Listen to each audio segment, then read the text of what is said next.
WhatsApp guys, welcome back to my new video lecture. तो आज की इस वीडियो में हम करने वाले हैं article writing.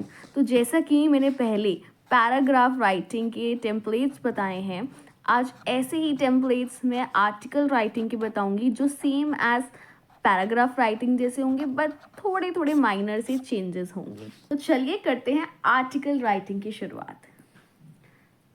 Article writing maximum 8 marks का आ जाता है, 5 मार्क्स से लेकर। So you can go and check in your blueprint. तो अपने ब्लूप्रिंट में देख सकते हैं कि आर्टिकल राइटिंग आपको कितने मार्क्स का आ रहा है। वैरी करता है, 5 मार्क्स का भी आ सकता है या 8 मार्क्स का भी आ सकता है। तो 1 मार्क तो जिसमें आपको मिलते हैं सिर्फ हेडिंग लिखने के और बाय नेम लिखने के। अब ये हेडिंग और बाय नेम होता क्या है वो देखते हैं। सपोज करते हैं हम, जैसे कि हमने पैराग्राफ राइटिंग में एक टॉपिक ले लिया था ट्रीज का, आई थिंक, हाँ। तो इसमें हम एक टॉपिक ले लेते हैं पॉल्यूशन।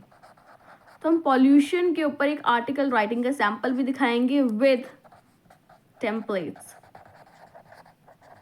ये टेम्पलेट्स आप किसी भी आर्टिकल, आपको कोई भी टॉपिक आ जाए, कोई भी XYZ, कोई भी टॉपिक, जैसे पैराग्राफ में कोई भी टॉपिक आ जाए, सिर्फ टेम्पलेट से आप लिख लेते हैं, ऐसे ही आर्टिकल राइटिंग में कोई भी टॉपिक आ जाएगा, आप बहुत ही easily with the help of these templates लिख लेंगे, जो कि सिमिलर टेम्पलेट्स हैं पैराग्राफ राइटिंग के।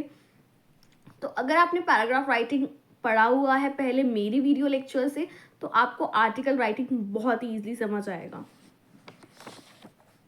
तो सबसे पहले तो आर्टिकल राइटिंग की कुछ बेसिक चीज़ें ये होती हैं कि हम फर्स्ट पैरा में तो लिखते हैं, तो हम यहाँ पे फर्स्ट पैरा में क्या लिखते हैं, इंट्रो। सेकेंड पैरा में हमारे होते हैं जो भी उसके कॉजेज एंड इफेक्ट्स हैं। अगर कॉजेज एंड इफेक्ट्स नहीं है तो उसके एडवांटेज, डिसएडवांटेज, उसके बून्स या बैंस, जो भी हमें लगता है टॉपिक के अकॉर्डिंग, ठीक है। सेकेंड पैरा में हम ये लिखते हैं। बहुत लोग यहीं पे कंक्लूजन कर देते हैं, लेकिन हम यहाँ पे कंक्लूजन नहीं करेंगे। हम यहाँ पे रेमेडीज लिखेंगे, प्लस हम अपने सजेशंस भी लिख सकते हैं, एंड देन हम फोर्थ पैरा में आकर कंक्लूजन करेंगे। अगर आप चाहते हैं तो आप इन दोनों के पैराग्राफ अलग अलग भी कर सकते हैं कि थर्ड पैरा में रेमेडी लिख दी, फोर्थ में सजेशन, एंड देन फिफ्थ में conclusion. It totally depends upon you. इसका कोई हार्ड एंड फास्ट रूल नहीं है। तो बहुत लोग सिर्फ इतना बताकर अपनी वीडियो में मैक्सिमम छोड़ देते हैं कि भाई हम आर्टिकल में ये करते हैं, दैट्स इट, आपको भी ऐसा करना है। नो, फर्स्ट थिंग इसमें मैं बताऊंगी कि ये इंट्रो भी कैसे लिखना है, कॉजेज एंड इफेक्ट्स कैसे लिखने हैं, क्या लाइन लिखें, जो कि आपकी हर आर्टिकल में सेम लाइंस चलेंगी, एंड आपको हार्डली अपने आर्टिकल में सिर्फ 2-3 लाइंस लिखनी है, आपका आर्टिकल कंप्लीट हो जाएगा। सिर्फ मेरे templates are more than enough. तो अगर हम आर्टिकल की शुरुआत करते हैं तो मान लेते हैं हम आर्टिकल में क्या लिखेंगे। पॉल्यूशन में आपको बता दिया कि पॉल्यूशन मैं टाइटल ले रही हूँ उसमें, तो सबसे पहले तो यहाँ पर क्या आ जाएगा, मेरे टाइटल का नाम आ जाएगा। भाई मेरा टाइटल क्या है, ठीक है। इन द मिडल क्या आ जाएगा मेरा, कि मेरा टाइटल क्या है। देन यहाँ पर मैं लिखूंगी अपनी बाय लाइन, ठीक है। सो सपोज करते हैं यहाँ, तो मैंने यहाँ क्या लिख दिया, टाइटल में क्या लिख दिया मैंने, पॉल्यूशन, ठीक है। एंड यहाँ मैंने बाय लाइन में क्या लिख दिया, बाय करिश्मा ढींगरा, ठीक है। अगर आपको टॉपिक में, अगर आपको जो भी टॉपिक आता है आर्टिकल में उसमें नेम गिवन होगा तो आप वही नेम लिखेंगे, वरना आप अपना नेम या XYZ ABC कुछ भी लिख सकते हैं। टाइटल ज़रूरी नहीं है, आप टाइटल के लेटर्स कैसे भी लिख सकते हैं, कैपिटल, स्मॉल, बट एक सिस्टमैटिक भी होना चाहिए। तो आप कैपिटल लिख लो सारे, या फिर फर्स्ट कैपिटल लिख के सारे स्मॉल लिख लो। एंड नेम तो इसी तरीके से ही लिखा जाता है, ठीक है। अब बात करते हैं अपने इंट्रो की। इंट्रो हमारा वैसा ही चलेगा, बस थोड़े से माइनर से चेंजेस आएंगे।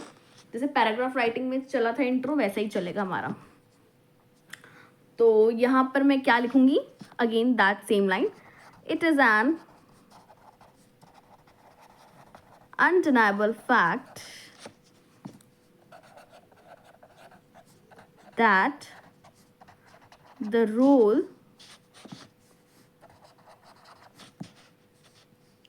of dash is unmatchable in current era. वही मेरी पैराग्राफ वाली सेम लाइन है इसमें भी. नेक्स्ट लाइन भी मेरी सेम रहेगी जो मेरी पैराग्राफ में थी. For sometimes now comma it has become a role of discussion where section of society considers that. ठीक है. आगे क्या लिखूंगी मैं, माइनर चेंज देख लेते हैं यहाँ पे हम. In the subsequent paragraphs, it not paragraph, it is paragraphs. ठीक है. In the subsequent paragraphs comma. ठीक है. वहां पर आर्टिकल ऐसे डिस्कस कर रहा था, यहाँ पर कौन डिस्कस करेगा, article. The article will discuss. जो भी आपको लिखना होगा ना वो लिखोगे. जैसे मान लो अगर आपको आगे क्या डिस्कस करना है, एडवांटेज डिसएडवांटेज, तो आप वो लिखोगे कि एडवांटेज डिसएडवांटेज डिस्कस करेगा हमारा आर्टिकल. अगर आपको लिखना होगा कि अबाउट बून बैन, तो आप बून बैन लिखोगे. आपको लिखना होगा कि ओनली पॉजिटिव. वैसे तो हम दो तरफा ही दिखाते हैं, दोनों इफेक्ट्स दिखाएंगे. जैसे एडवांटेज डिसएडवांटेज तो हम लिखेंगे positive and negative effects. I will prefer this कि हम ये लिखें. In the subsequent paragraphs the article will discuss the positive and negative aspects of this issue. ठीक है. इतना लिख लिया. That's it. This is your intro. ये आपका क्या हो गया, इंट्रो हो गया. ठीक है. एक बार मैं इंट्रो इसको पॉल्यूशन के तरीके से कंप्लीट करके दिखा रही हूँ. जैसे मान लो आपको कोई भी टॉपिक आ जाता है तो आप यहाँ पे अपने टॉपिक का नाम लिखोगे. मैंने टॉपिक लिया है पॉल्यूशन का, तो मैं क्या लिख रही हूँ, पॉल्यूशन. अगर आपके जो टॉपिक्स आते हैं वो ऐसे वन वर्ड में टॉपिक्स नहीं आते हैं, आपके टॉपिक्स 2, 3, 4 लाइन्स में आते हैं, तो आप उसका एक हाई वर्ड लोगी. जो जिसके बारे में वो लाइन्स बात कर रही होंगी आप वो लोगी. लेकिन यहाँ पे एक पॉजिटिव वर्ड ही होना चाहिए ऑलवेज. ठीक है. एक ही वर्ड ऐड करना, एक से ज़्यादा वर्ड मत लिखना. हम क्योंकि यहाँ बता रहे हैं कि किस चीज़ की बात करने जा रहे हैं, हम ऐसे में अपने आर्टिकल में किस चीज़ की बात करने जा रहे हैं. ठीक है. अब हम बता रहे हैं कि लोगों को क्या लगता है पॉल्यूशन के बारे में. Considers that. पॉल्यूशन की एक लाइन लिख देंगे, जो भी हमें एक लाइन पता है. ठीक है. एक मतलब पॉल्यूशन को 1 लाइन में डिफाइन कर देना पॉल्यूशन को 1 लाइन में. ठीक है.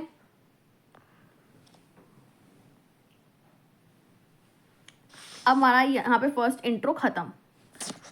आपने इंट्रो में लिखा ही क्या, सिर्फ एक लाइन ही तो अपनी लिखी है, सिर्फ एक लाइन लिखी है. और the most important thing article writing में इस चीज़ की सिर्फ टाइटल और बाय लाइन के ही 1 मार्क्स मिल जाते हैं. सिर्फ इसी चीज़ के आपको 1 मार्क्स मिल जाएंगे. So this is free of cost वाले मार्क्स. भूल मत जाना आर्टिकल में लिखना. एंड ये लाइन मैंने सिर्फ पार्टीशन के लिए डाली है. आर्टिकल राइटिंग में किसी भी तरीके की लाइन्स बॉक्सेस नहीं डलते हैं. जो आपको शीट मिलेगी आप यहाँ से स्टार्ट करेंगे एंड अपना फर्दर कंटिन्यू करेंगे. ठीक है. सो ये था इंट्रोडक्शन. अब यही मैं बोलती आप इंट्रोडक्शन लिखो on the same topic of pollution, तो आपको मतलब क्या ही लिखते आप इंट्रोडक्शन में, क्या आप इतनी लाइन्स लिख लेते. विद इन फ्यू मिनट्स आप ये लाइन लिख सकते थे. ठीक है. अब आते हैं नेक्स्ट पे. नेक्स्ट हमें क्या डिस्कस करने हैं, जो भी हमारे दोनों तरफ के पहलू, ठीक है, दोनों साइड के पहलू डिस्कस करने हैं हमें. तो अब मैं अपने आ गई हूँ बॉडी 2 पे. ठीक है. बॉडी 2 पे मैंने अपने दोनों साइड के पहलूज लिखने हैं, तो अब मैं यहाँ पर क्या लिखूंगी, अपनी वही वाली लाइंस लिखूंगी. And please don't mention body 2 in your exam paper. ये जस्ट बताने के लिए था, ठीक है. At the outset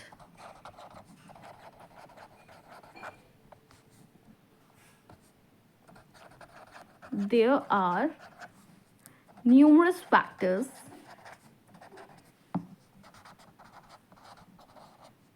which proves that. अब पॉल्यूशन एक ऐसा टॉपिक है जिसके पॉजिटिव इफेक्ट्स तो बिल्कुल भी कुछ नहीं होंगे, सो हम सिर्फ नेगेटिव एंड नेगेटिव लिख सकते हैं, ठीक है. Proves that dash.